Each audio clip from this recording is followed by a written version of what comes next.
11 तारीख को होना है दूसरे चरण का मतदान। बिहार चुनाव का इसी के साथ बिगुल जो है वो समाप्त हो जाएगा।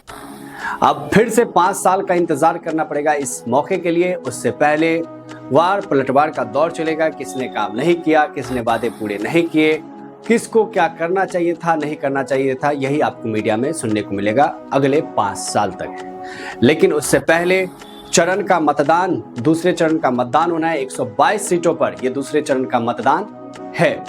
9 नवंबर तक अब ये प्रचार तंत्र समाप्त हो चुका है। 10 तारीख को जनता को मिला है सोचने का मौका कि किसको दे वोट, कौन बनाएगा सरकार, किसकी थी गलती जो अब रहेगा विपक्ष में। तो आज हम बात करेंगे बिहार के मधुबनी जिला के झंझारपुर विधानसभा सीट की। ये सीट अहम क्यों हो जाता है एनडीए के लिए, इस चीज को जानिए। ऐसा इसलिए क्योंकि यहां से जो दावेदारी ठोकी जा रही है, कोई आम व्यक्ति नहीं है या कोई पहली बार चुनाव नहीं लड़ रहे। यहां से जो उम्मीदवार हैं, यहां से जो त्रिकोणीय मामला बन रहा है, उन सभी चीजों को आपके पास रखने के लिए आए हैं, मतलब समझाने के लिए आए हैं। दरअसल 11 तारीख को दूसरे फेज के लिए यहां से मतदान होना है और 14 तारीख को रिजल्ट आएगा, नतीजे आएंगे, किसकी सरकार होगी, कौन यहां से विधायक होगा, ये सब आप जान जाएंगे। लेकिन उससे पहले एक छोटी सी एनालिसिस जिसके माध्यम से समझने की कोशिश करेंगे कि यहां से कौन बन सकता है विधायक, किसको मिलेगा मौका। 3 उम्मीदवार हैं। जनसुराज की इस बार काफी चर्चाएं हो रही हैं, तो पहले जनसुराज से ही शुरू करेंगे। जनसुराज के सूत्रधार प्रशांत किशोर जब से अपने उम्मीदवार के लिए प्रचार प्रसार करने के लिए आए झंझारपुर में, तभी से मामला बदल गया, माहौल बदल गया और चर्चाएं ज्यादा होने लगी पहले के मुकाबले।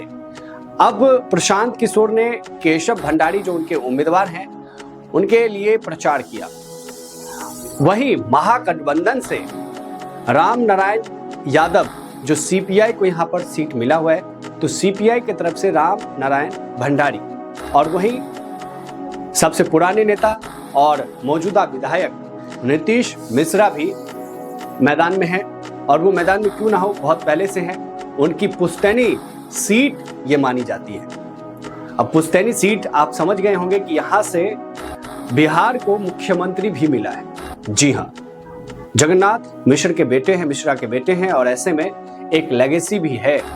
तो उनकी तो काफी ज्यादा जिम्मेदारी हो जाती है कि ये सीट कैसे भी करके जीतना है, क्योंकि एक पुश्तैनी सीट होने के नाते आपकी जिम्मेदारी डबल हो गई।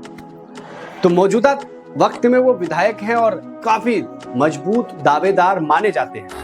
अगर वो किसी भी दल में चले जाएं, मान लीजिए कि आरजेडी में चले जाएं, मान लीजिए कि जनसुराज में, ये मनोवैज्ञानिक क्वेश्चन है, प्रश्न है या मनोवैज्ञानिक सोच है कि किसी भी पार्टी में चले जाएं तो सीट उन्हीं को मिलना है।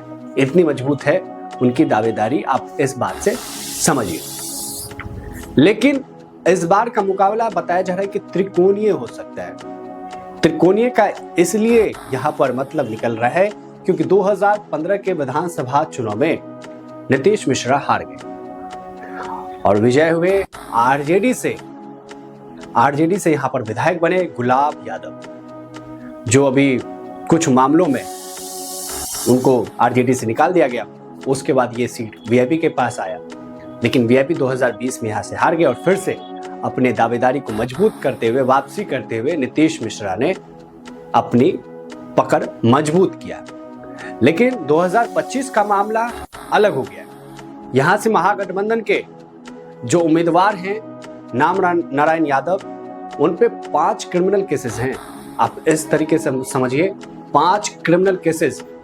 तो जाहिर सी बात है कि वो आदमी वैसे भी फेमस होगा। बिहार की जनता किसको वोट देती है हम इस पर नहीं जाते हैं, लेकिन वो व्यक्ति काफी ज्यादा फेमस है उस इलाके में। और लगातार एनडीए की तरफ से ये कहा भी जा रहा है कि यदि महागठबंधन की सरकार बनती है, आरजेडी की सरकार बनती है, तो फिर अगर सरकार बनती है तो फिर से वही जंगल राज आना है।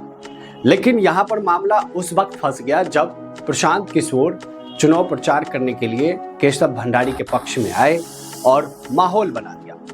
आप क्या मानते हैं कि 2015 वाला खेला होना है या फिर 2020 वाला जो मौजूदा विधायक हैं कितने लोग संतुष्ट हैं, कितने लोग संतुष्ट नहीं हैं, ये देखा जाएगा। और क्या जनसुराज के नए प्रतिनिधि के तौर पर जनता स्वीकार करेगी?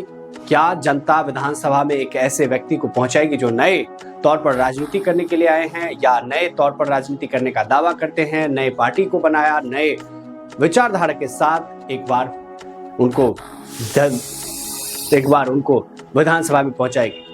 आप क्या मानते हैं? कमेंट करके बता सकते हैं। आप किसके पक्षधर हैं वो भी कमेंट करके बता सकते हैं। अब तो प्रचार खत्म हो गया, अब आपको प्रचार प्रसार का कुछ भी नहीं मिलने वाला है। अब 2-4 दिन जो एनालिसिस चलेगा वही चलेगा।